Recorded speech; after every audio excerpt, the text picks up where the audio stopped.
اردو آموز سبق نمبر 15 گرو نانک دیو جی۔ بابا نانک شاہ فقیر سکھاں دا گرو مسلماناں دا پیر۔ پنجاب صوفیوں، سنتوں، فقیروں اور گروؤں کی دھرتی ہے۔ اس سرزمین پر راوی دریا کے کنارے ایک گاؤں تلونڈی میں 1469 کو گرو نانک پیدا ہوئے۔ یہ جگہ اب پاکستان میں ننکانہ صاحب کے نام سے مشہور ہے۔ آپ کے والد کا نام شری کالو چند تھا اور والدہ کا نام ترپتا تھا۔ گرو نانک دیو جی کی عادتیں دوسرے بچوں سے الگ تھیں۔ ان کا دل دنیاوی کاموں میں نہیں لگتا تھا۔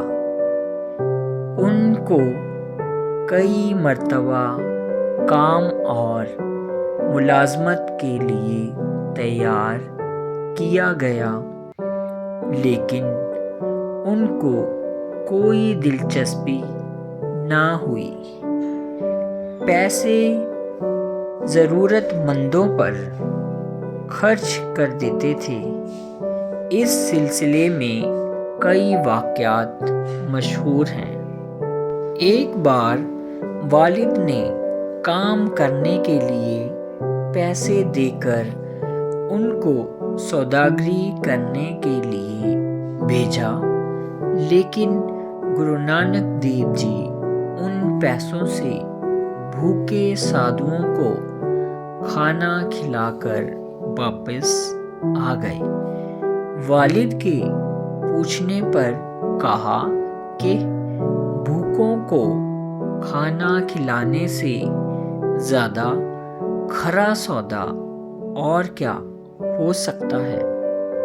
یہ بات ان کے دل میں گھر کر گئی کہ دنیا اور یہاں کی ہر چیز فانی ہے، اس کا پیدا کرنے والا ہمیشہ باقی رہے گا۔ انہوں نے گھر چھوڑ کر فقیری اختیار کر لی۔ ان کے ساتھ وفادار خادم اور ربابی مردانہ بھی رہتا تھا۔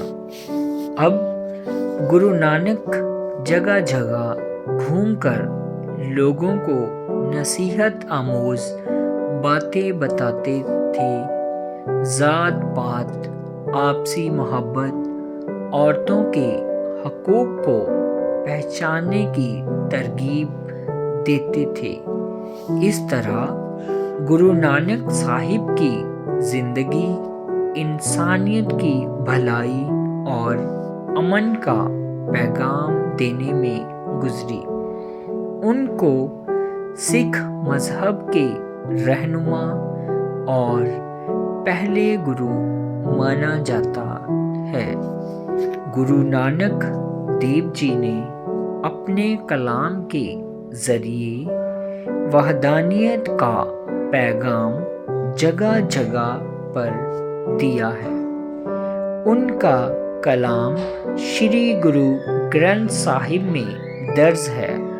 علامہ اقبال نے ان کے پیغام توحید کو دیکھ کر یہ فرمایا تھا: پھر اٹھی آخر صدا توحید کی پنجاب سے، ہند کو ایک مرد کامل نے جگایا خواب سے۔